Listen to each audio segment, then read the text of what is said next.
कल हमारा chapter complete हो गया था, आज मैं इसके नोट्स का रिव्यू करवाने वाला हूँ। ठीक है, एक बार शॉर्ट में, ताकि आप उसको अच्छे से देख सको।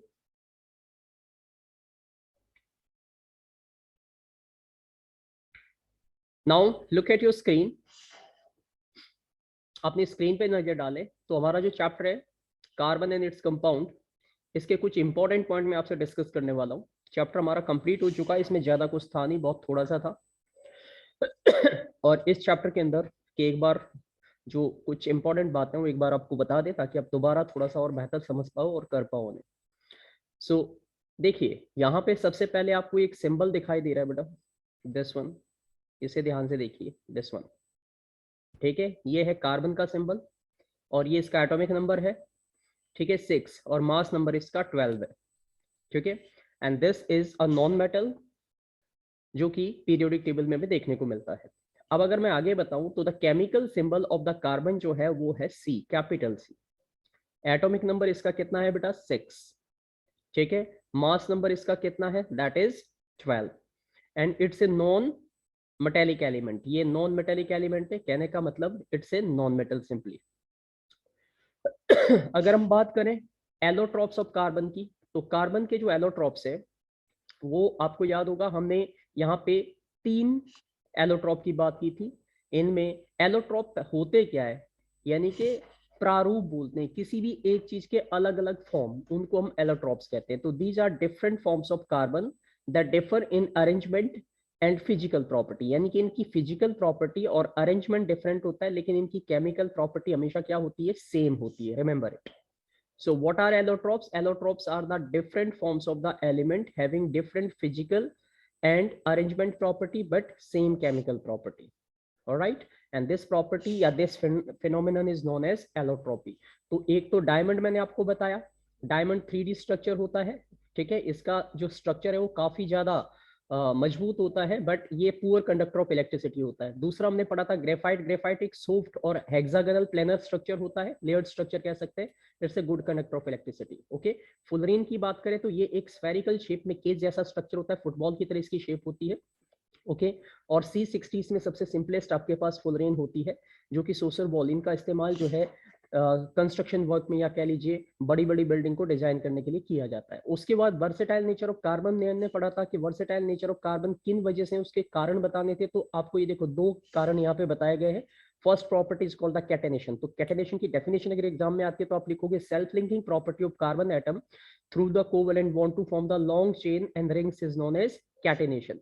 टेट्रावैलेंसी का मतलब है कि कार्बन की वैलेंसी 4 होती है, तो that is called tetravalency. Carbon has a valency of 4 and that's why it has the tendency to form the 4 carbon, या कह सकते हो कोवेलेंट बॉन्ड। ये 4 कार्बन के कोवेलेंट बॉन्ड बना सकते हैं किसी भी दूसरे एलिमेंट के साथ। ये हमने स्टडी किया था। आइसोमेरिज्म फिर से सुन लीजिए, ये भी बड़ा इंपॉर्टेंट टॉपिक है। The phenomenon in which the compound has the same molecular formula. ध्यान से समझिएगा, एक ऐसा फेनोमेनन, एक ऐसा तरीका जिसमें किसी कंपाउंड का मॉलिक्यूलर फॉर्मूला तो सेम रहता है, लेकिन उसके स्ट्रक्चरल फॉर्मूले क्या होते हैं बेटा, डिफरेंट होते हैं। That is called isomerism. इसे भी सभी बच्चे बड़े ध्यान से और अच्छे से सीख ले प्लीज, ये भी एग्जाम में पूछा जाएगा। आइसोमर क्या होते हैं, तो सिंपल सी बात है, आइसोमेरिज्म अगर ये प्रॉपर्टी है तो आइसोमर वो तरीका है जिसमें जो कंपाउंड है, ठीक है, उनमें मॉलिक्यूलर फॉर्मूला सेम है, बट उनके स्ट्रक्चर आप डिफरेंट तरीके से ड्रॉ कर सकते हो। जैसे कि आप उनको चेन में ड्रॉ कर सकते हो, आप उनको जो है ब्रांच में ड्रॉ कर सकते हो, आप उनको जो है रिंग में ड्रॉ कर सकते हो। That is called the isomers. तो आइसोमेरिज्म इज द फिनोमेनन और the technique where the molecular formula is same but different structure, and isomers are different type of molecular formula जिनको आप अलग अलग स्ट्रक्चर के फॉर्म में दिखा सकते हो। उसके बाद फंक्शनल ग्रुप, आपको सिर्फ नाम याद रखने और सिंबल याद रखने, बाकी ज्यादा आपको याद रखने की जरूरत नहीं है फिलहाल।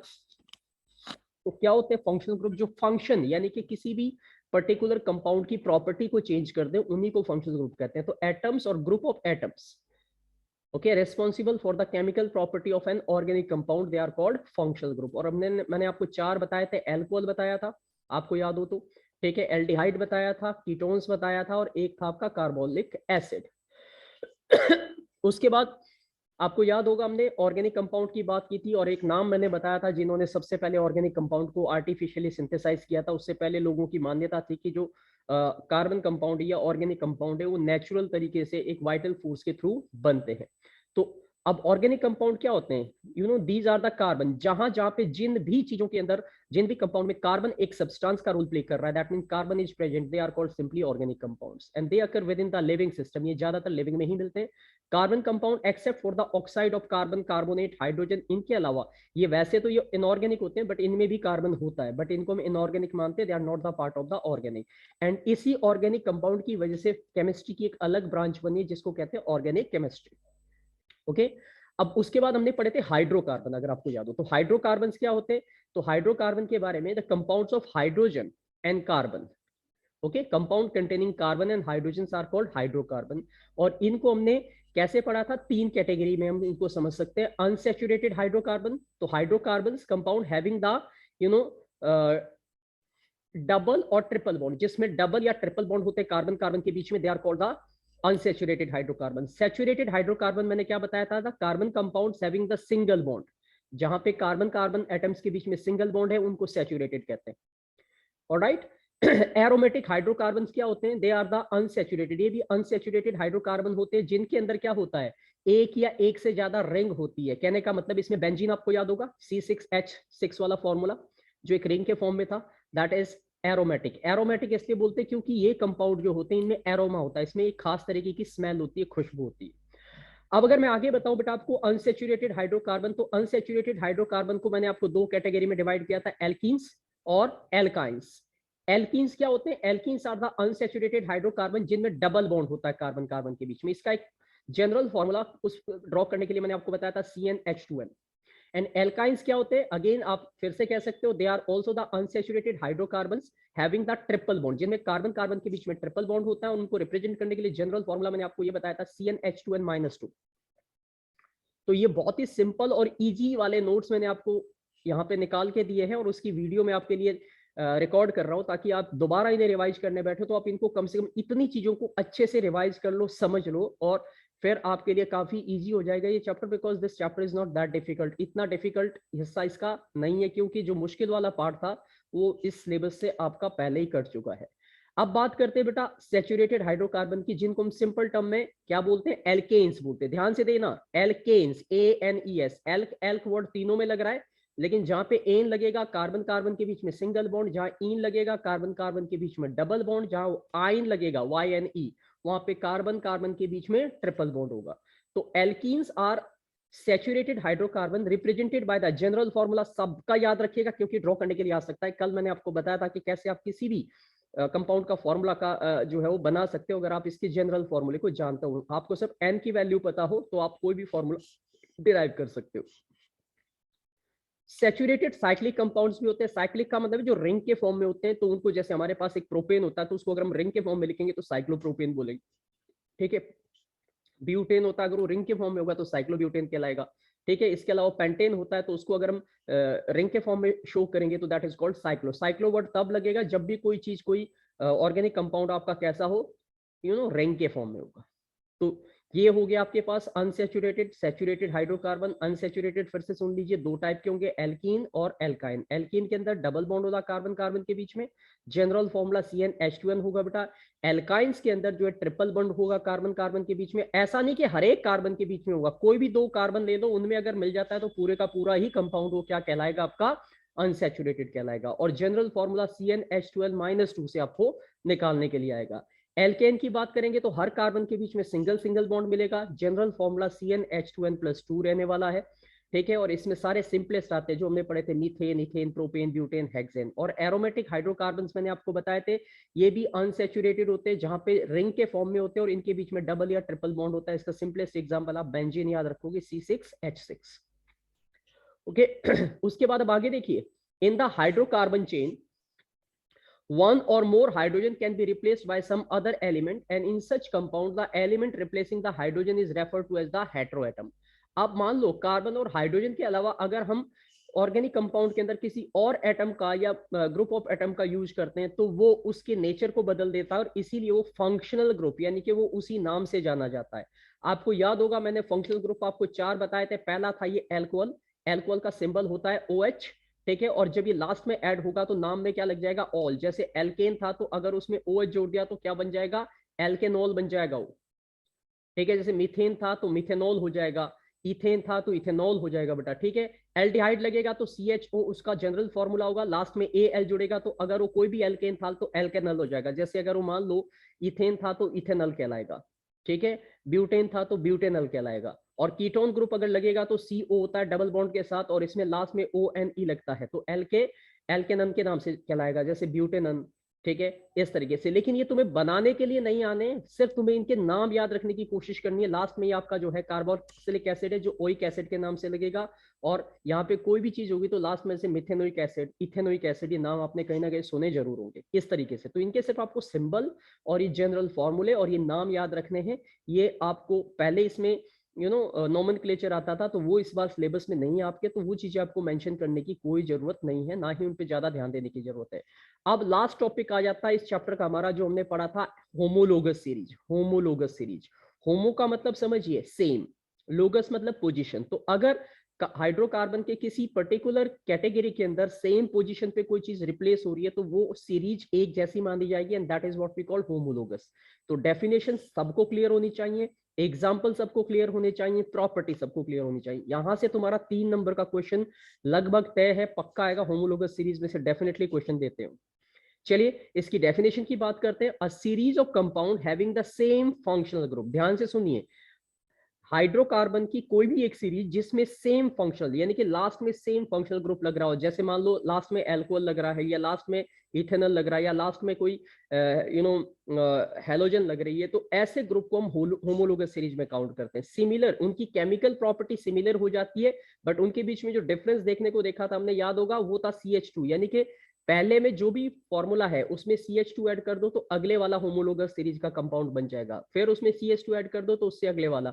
And that is the point कि a series of compound having same functional group and similar chemical property but different CH2 unit, यानी कि इसमें CH2 यूनिट का डिफरेंस होता है अगले सक्सेसिव, यानी कि कोई भी दो मेंबर हम ले लेंगे तो उनके बीच में अगर डिफरेंस देखेंगे तो CH2 का होगा। पहले वाले में एक C कम होगा, एक H2 कम होगा, और दूसरे वाले में CH2 ऐड हो चुका होगा। यहाँ पे इसके कुछ इंपॉर्टेंट ऑर्गेनिक कंपाउंड की बात करते हैं। ये जो इंपॉर्टेंट ऑर्गेनिक कंपाउंड है, ये वाले सारे के सारे ये हमारे सिलेबस से कटे हुए, तो आपको फिलहाल इस वाले हिस्से को नहीं करना है, फॉरगेट इट, ये आपके किसी काम का नहीं है, they are not going to ask you. Chemical property भी आपकी नहीं आ रही है, ये भी आप छोड़ देंगे, they are not going. Covalent bonding की बात करते हैं थोड़ी बहुत, यहाँ पे ये कुछ चीजें हैं जो आपको पता होनी चाहिए। तो a bond found by mutual sharing of electron, तो जहां पे इलेक्ट्रॉन ना तो गेन होते हैं ना लूज होते हैं बल्कि शेयर होते हैं, ऐसे चीजों को हम क्या बोलते हैं, कोवेलेंट बॉन्ड बोलते हैं। और ये सिंगल बॉन्ड होता है, ठीक है। जैसे हाइड्रोजन के बीच में एक हाइड्रोजन मैंने ऐसे लिखा बेटा, ठीक है, और एक हाइड्रोजन ऐसे लिखा, इन दोनों के बीच में एक एक इलेक्ट्रॉन शेयर हो रहा है तो एक बॉन्ड बनेगा, तो ये कोवेलेंट बॉन्ड कहलाएगा। डबल बॉन्ड देखेंगे तो ऑक्सीजन में मिलेगा, ऑक्सीजन का एक एटम और एक दूसरा एटम जब O2 बनाता है तो इनके बीच में ऐसे डबल बॉन्ड होता है। और ट्रिपल बॉन्ड आपको जो देखने को मिलेगा वो नाइट्रोजन में देखने को मिलेगा, क्योंकि नाइट्रोजन के 3 एटम, 3 इलेक्ट्रॉन दूसरे नाइट्रोजन के 3 एटम के साथ बॉन्डिंग करते हैं, शेयरिंग करते हैं, and they are the covalent bonding, ठीक है। तो आपको ये थोड़ा सा क्लियर रखना है। अब आपके पास कुछ क्वेश्चन आंसर पे डिस्कस करते हैं सीधा, यानी कि हमारा जो चैप्टर है, जो मेन टॉपिक थे वो हमारे कंप्लीट हो चुके हैं, जो आपके सिलेबस में आ रहे हैं। अब आते हैं सीधे कुछ क्वेश्चन आंसर, देखते हैं कि हमने कितनी चीजें सीखी है। तो चलिए अब यहाँ पे सभी बच्चों को मेरे साथ वापस कनेक्ट करूंगा मैं, और आप मुझे आंसर करोगे इन चीजों के। देखिए पहला क्वेश्चन है मेरा, self linking property of carbon. क्या पढ़ी थी हमने self linking property? It was catenation, yes. दूसरा था हमारा, सेकंड था acid having functional group COOH, क्या कहलाएगा वो? Carboxylic acid, yes. Then hydrogenation of vegetable oil in reaction, हालांकि इसको बोलते हैं हाइड्रोजिनेशन, लेकिन ये तुम्हारे सिलेबस का पार्ट नहीं है तो ये क्वेश्चन हम नहीं ले रहे, ठीक है। सिंपलेस्ट हाइड्रोकार्बन बताइए कौन सा था, याद आया? CH4, methane, simplest hydrocarbon, yes. अब IUPAC name of next higher molecular homologous of ethanol. Ethanol का फॉर्मूला क्या होता है? C2H, H5OH,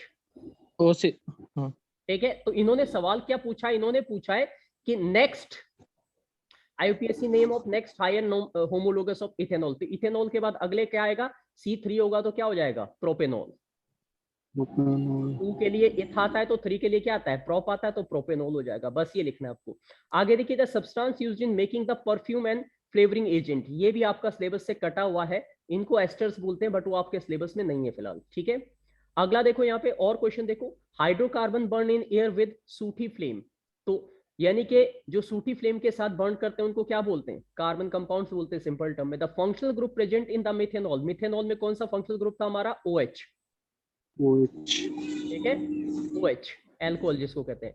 chlorination of alkene को हम बोलते, ये भी छोड़ दीजिए, ये भी आपका सिलेबस का पार्ट नहीं है। ये भी एल्कोहलिक ड्रिंक्स के अंदर क्या मेन चीज होती है, उनके अंदर मेन चीज एल्कोहल होता है, OH होता है।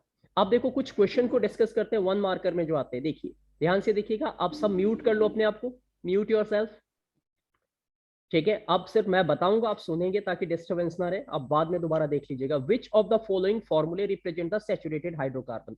तो सैचुरेटेड हाइड्रोकार्बन का मतलब होगा जहां कार्बन कार्बन के बीच में सिंगल बॉन्ड होगा। तो इनमें से कौन सा वो फॉर्मूला था, ठीक है, वो फॉर्मूला था हमारे पास CnH2n+2। तो देखिए CnH2n+2 वाला फॉर्मूला आपको कौन सा नजर आ रहा है, ठीक है, ढूंढिए कौन सा नजर आ रहा है आपको, CnH2n+2 वाला। आई थिंक ये वाला फॉर्मूला है, दिस वन। तो ऐसे छांटने के लिए एमसीक्यू में आपके क्वेश्चन आने वाले। उसके बाद है draw the electron dot structure of ethene. तो इथीन के लिए हम क्या लिखेंगे, इथीन की अगर मैं बात करूं तो इथीन के अंदर हमारे पास कार्बन 2 होगा, मिथ 1 कार्बन, इथ 2, तो 2 कार्बन है ऐसे करके। और इसमें डबल बॉन्ड है, तो यानी कि इथीन बॉन्ड है तो डबल बॉन्ड लग रहा है ऐसे करके। और उसके बाद अब हाइड्रोजन कितने बचे, हाइड्रोजन 1 2 3 ये बचेंगे, 1 2 3, नहीं सिर्फ 2 हाइड्रोजन बचेंगे, ये भी नहीं बचेगा, ठीक है, सिर्फ 2 हाइड्रोजन लगेंगे ऐसे करके। आपको ये देखना है कि कार्बन की वैलेंसी पूरी 4 होनी चाहिए। देखो 1 2 3 और ये 4, ठीक है। तो इस तरीके का ये स्ट्रक्चर, इलेक्ट्रॉन डॉट स्ट्रक्चर, यहाँ पे सर आपको डॉट दिखाने और कुछ नहीं ऐसे करके, ठीक है। और फिर उनका सर्कल दिखाना है कुछ इस तरीके से, जो मैंने बता रखा है। ये पहले मैं इस पे लिख नहीं पा रहा हूँ प्रॉपर्ली, इसलिए आपको ये पता होना चाहिए हमने किया हुआ है। आगे देखो बेटा question, why is the conversion of ethanol to ethanoic acid, ये भी छोड़ दीजिए, ये हमारा हिस्सा नहीं है, this is not the part. What is meant by denatured alcohol, ये भी हमारे चैप्टर का हिस्सा नहीं है, ठीक है। मतलब ये वो क्वेश्चन है जो सिलेबस में नहीं है। अब ये वाले क्वेश्चन की बात करें तो ये भी नहीं है, इसे भी छोड़ दीजिए। An organic compound molecular formula C2H4OH produce brisk effervescences, इसको भी छोड़ दीजिए, ठीक है। अब आओ सीधे एमसीक्यू पे, एमसीक्यू पे आओ, क्योंकि जो मैं क्वेश्चन छुड़वा रहा हूँ ये वो पार्ट है बेटा जो आपके एग्जाम में नहीं है, ठीक है। अब यहाँ पे देखिए, यहाँ पे अगर देखिए गिव रीजन में, तो ये क्वेश्चन ठीक है, ये पूछे जा सकते। Carbon compound generally have low melting and boiling point, तो जवाब में आपका कारण आंसर क्या होगा, रीजनिंग में आप लिखोगे because they form covalent bond, और कोवेलेंट बॉन्ड के जो बॉन्ड होते हैं वो क्या होते हैं, वीकर बॉन्ड होते हैं, दैट्स व्हाई उनके मेल्टिंग और बॉइलिंग पॉइंट क्या होते हैं, लो होते हैं। अगले पे आ जाओ, carbon compound generally do not conduct electricity, तो आप बोलोगे carbon is a non metal and they form the covalent bond, it has no free electron, that's why it cannot conduct electricity, ये इसका आंसर कर सकते हो। एमसीक्यू पे देखते हैं, अब एमसीक्यू के क्वेश्चन लेते हैं। This is an example of saturated hydrocarbon, तो सैचुरेटेड हाइड्रोकार्बन में आपको क्या देखना है, एक फॉर्मूला आपको याद होना चाहिए जिसमें जितने कार्बन है उसके डबल हाइड्रोजन +2, यही था ना फॉर्मूला, CnH2n, ठीक है, प्लस में 2, तो जितने भी कार्बन है उसके डबल हाइड्रोजन +2 ये होना चाहिए। तो यहाँ पे देखिए कार्बन 2 है, हाइड्रोजन 4 है, नहीं बन रही है बात। हाइड्रोजन कितने होने चाहिए, 2 का डबल 4 + 2 6 होने चाहिए, तो 2 कार्बन और 4 6 हाइड्रोजन। तो इसका मतलब बी ऑप्शन यहाँ पे सबसे सुटेबल है आपके पास, समझ गए, ऐसे ढूंढने होंगे आपको ये। उसके बाद नेम ऑफ दिस कंपाउंड, ये जो कंपाउंड है इसका नाम क्या होगा, लास्ट में क्या लगेगा, देखो इसमें ध्यान से देखना है, तुम्हें OH लग रहा है लास्ट में, तो क्या लगेगा, OL, एल्कोहल के लिए यूज हुआ था ना, ऑल, तो ये आएगा इसका ऑप्शन सी। एल्कोहल का फंक्शनल ग्रुप क्या था, ऑल था, ठीक है। इथेनॉल, मिथेनॉल, प्रोपेनॉल, यही पढ़ा था हमने। The reaction of CnH4 C2H4 is converted into C2H6 in presence of catalyst is called, तो ऐसे रिएक्शन को हम क्या बोलते हैं, सिंपल टर्म में इसको बोलते हैं सिंपली एडिशन, बट ये तुम्हारे सिलेबस में नहीं है इसलिए इस क्वेश्चन पे आपको ध्यान नहीं देना है। Hard water is cause due to the presence of dash, तो हार्ड वाटर जो होता है, पानी की हार्डनेस होती है, जो खारापन होता है, वो किसकी वजह से होता है, ये होता है बेटा सॉल्ट ऑफ, ये वाला कैल्शियम एंड मैग्नीशियम की वजह से, ये क्वेश्चन आ सकता है। उसके बाद this is an example of molecule having the ring carbon atom, ये रिंग वाले कार्बन एटम का आपको देखना है, तो प्रोपीन डबल बॉन्ड है, बेंजीन ये भी डबल बॉन्ड है, ब्यूटीन प्रोपाइन। तो याद रखिएगा यहाँ पे प्रोपीन नहीं आएगा ये, क्योंकि अगर साइक्लो वर्ड कहीं लगेगा तो वो होगा। यहाँ कहीं साइकिल नहीं, यहाँ कहीं नहीं है, लेकिन हमने बेंजीन का याद है आपको C6H6 वाला formula, that is the answer. यहाँ पे यही आंसर है, रिंग में यही है। तो इस तरीके के सिंपल बेसिक टाइप के क्वेश्चन एग्जाम में आएंगे, आप थोड़ी सी मेहनत करोगे तो कॉम्प्लिकेशंस नहीं मिलेगा। अब देखो रीजनिंग में आते हैं कुछ क्वेश्चन, जैसे रीजनिंग असर्शन के जो क्वेश्चन हमारे आने हैं वो ऐसे आने, ठीक है। देखिए पहली स्टेटमेंट में देखिए, ब्यूटेन एग्जिबिट आइसोमेरिज्म, ब्यूटेन के आइसोमेरिज्म होता है, ठीक है। ब्यूटेन इज सैचुरेटेड हाइड्रोकार्बन, तो ये दोनों बातें सही है, ब्यूटेन के आइसोमर बनाए जा सकते हैं और ब्यूटेन सैचुरेटेड हाइड्रोकार्बन भी है। तो यहां पे आप क्या लिखोगे, ए ऑप्शन है आपका। आइसोमर का मतलब है कि ब्यूटेन C4H10 ये फॉर्मूला होता है, तो उसको हम चेन में भी लिख सकते हैं, ब्रांच में भी लिख सकते हैं, दोनों चीजें पॉसिबल है उसकी। अगला देखो, carbon form strong and stable covalent bond, carbon जो है स्ट्रॉन्ग और स्टेबल कोवेलेंट बॉन्ड बनाता है, ये बात तो सही है। कार्बन इज टेट्रावेलेंट, ये भी बात सही है। Carbon atom is small in size, और कार्बन का एटम का साइज छोटा है, ये भी दोनों बातें सही है। तो इसमें भी आपका ऑप्शन क्या रहेगा, ए रहेगा। तो इस तरीके से रीजनिंग असर्शन के क्वेश्चन आपके इसमें एग्जाम में पूछे जा सकते हैं, ठीक है।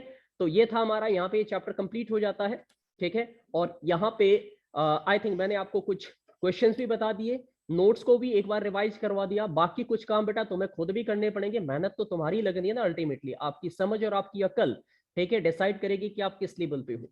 और जब हमारा सिलेबस कंप्लीट हो जाएगा तो मैं इस टाइप से सारे, अब जैसे हमने एक चैप्टर कंप्लीट किया था, यहाँ पे ये चैप्टर आ रहा है नीचे देखिए, पीरियोडिक क्लासिफिकेशन वाला, इसके भी नोट्स के इसी तरीके से एक बार मैं रिव्यू करवाऊंगा, रिवीजन जब करवाएंगे आपकी, ठीक है। तो आप अगर कोशिश करोगे तो सारे क्वेश्चंस हम आसानी से कर लेंगे, सब चीजें सीख भी लेंगे और आसानी से आप चीजों को समझ भी जाओगे। बस थोड़ी सी मेहनत तो करनी पड़ेगी बेटा तुम, ठीक है। तो ये था आज का रिव्यू। तो हमारा कार्बन का चैप्टर भी अब कंप्लीट हो जाता है यहाँ पे, ठीक है। अब मुझे ये बताओ कि आप जिन जिन चीजों को ध्यान से रिव्यू करोगे, वो है एक तो जो स्ट्रक्चरल फॉर्मूले हैं, जितने भी मैंने ये जो वीडियो भेजा है, इस वीडियो के जो नोट्स है ना, उनको बड़े ध्यान से समझ लीजिएगा, समझ लीजिएगा। फिर से बोल रहा हूँ, रटना नहीं है, लर्न नहीं करना है, समझना है। क्योंकि आपके बात समझ में आएगी तो आप क्वेश्चन जो वो एग्जाम में पूछेंगे वो स्ट्रेट फॉरवर्ड क्वेश्चन नहीं पूछेंगे, वो कहीं ना कहीं थोड़ा बहुत उसमें, ठीक है, फिरकी रखेंगे तुम्हारे लिए। तो तुम अगर समझ पाओगे तो आप लोग उसको बड़े आराम से अटेम्प्ट कर दोगे पेपर में। इस चैप्टर में से ज्यादा कॉम्प्लिकेटेड कुछ नहीं आएगा। हाँ, अब मैं तुम्हें कुछ अलग एडिशनल क्वेश्चन बाद में भेजूंगा जो इस साल हमारे लिए इंपॉर्टेंट है, लेकिन वो बाद की बात है। अब अगली क्लास के अंदर कल से we are going to start the new chapter. कल से हम लास्ट में सुन भी लेंगे। बायोलॉजी जो आपकी आ रही है उसमें जो चैप्टर आपके आ रहे हैं बेटा, एक तो आ रहा है how do organism reproduce, heredity and evolution, जिसमें से सिर्फ हेरिडिटी आ रही है, इवोल्यूशन वाला पार्ट नहीं आ रहा है, और अवर एनवायरमेंट। अब ध्यान से सुनना, हाउ डू ऑर्गेनिज्म रिप्रोड्यूस और हेरिडिटी, ये दोनों मिला के 13 मार्क्स के, यानी कि रिप्रोडक्शन का सबसे ज्यादा वेटेज है आपका, ठीक है। और अवर एनवायरमेंट अकेला 5 नंबर का है। तो बायोलॉजी आपकी 18 मार्क्स की आ रही है, 18 नंबर की बायो है। समझ में आ गई बात। उसके बाद अगर हम बात करें, ठीक है, केमिस्ट्री की, तो केमिस्ट्री के अंदर आपका जो चैप्टर नंबर 4 है, कार्बन एंड इट्स कंपाउंड, ठीक है, और चैप्टर नंबर 5 जो है पीरियोडिक क्लासिफिकेशन वाला, ये दोनों चैप्टर कुल मिला के 10 नंबर के आ रहे हैं। तो आप मोटा मोटा मान के चलिए कि पीरियोडिक क्लासिफिकेशन आपका 6 से 7 नंबर का होगा, और कार्बन आपका 3 नंबर के आसपास ही होगा, 3-4 नंबर का होगा। समझ गए। तो हमने बायोलॉजी के अंदर अभी हमारे 2 चैप्टर बच रहे हैं, हेरिडिटी और अवर एनवायरमेंट, ऑलराइट, जबकि हम रिप्रोडक्शन पहले कर चुके हैं, और उसमें मैंने टाइम इसीलिए दिया था क्योंकि वो अकेला चैप्टर तुम्हारा लगभग 10 नंबर का है, पूरी वेटेज लेके जा रहा है वो चैप्टर आपकी, ठीक है। केमिस्ट्री के अंदर हमने दोनों चैप्टर कंप्लीट कर लिए हैं। अब हमारे पास जो फिजिक्स के अंदर है, फिजिक्स के अंदर हमने इलेक्ट्रिसिटी कंप्लीट कर लिया है। अब चैप्टर 13 जो हमारा बचता है वो मैग्नेटिज्म बच रहा है, ठीक है। और एक जो है आपका चैप्टर 15 है, जो चैप्टर 15 है वो आपका 5 नंबर का आने वाला है। चैप्टर 15 कौन सा है, पता है कुछ? हाँ, अवर एनवायरमेंट, बायोलॉजी का है, हाँ, ठीक है। तो फिजिक्स में सिर्फ 2 ही चैप्टर हमारे पास, चैप्टर 12 और 13। 12 हम कर चुके, 13 हम करेंगे। 12 नंबर के तो मोटे मोटे मान के चलिए तो 6-6 नंबर के चैप्टर होंगे आपके ये, समझ गए। तो ये रहेगा आपका पूरा, और इसमें से जो हमारा रह गया है वो चैप्टर 13 रह गया बेटा, और चैप्टर 15 रह गया है। और चैप्टर जो है एक आपका हेरिडिटी रह गया। हेरिडिटी भी 1 या 2 क्लास का चैप्टर है हार्डली, ठीक है। उसमें से भी आपको सिर्फ 3 नंबर का ही पोर्शन मिलने वाला है। और बस उसके बाद ये सिलेबस ये मान के चलिए कि कंप्लीट है। रही बात मैग्नीशियम की, तो ये पूरा चैप्टर आ रहा है, इसको मैं थोड़ा डिटेल में कराऊंगा। इसके अंदर भी आपका मोटर नहीं आ रहा है, जनरेटर नहीं आ रहा, वो सब कुछ सिलेबस से आपका कटा हुआ है, तो वो डिटेलिंग दोबारा नहीं मिलने वाली आपको, ठीक है। तो ये था कुछ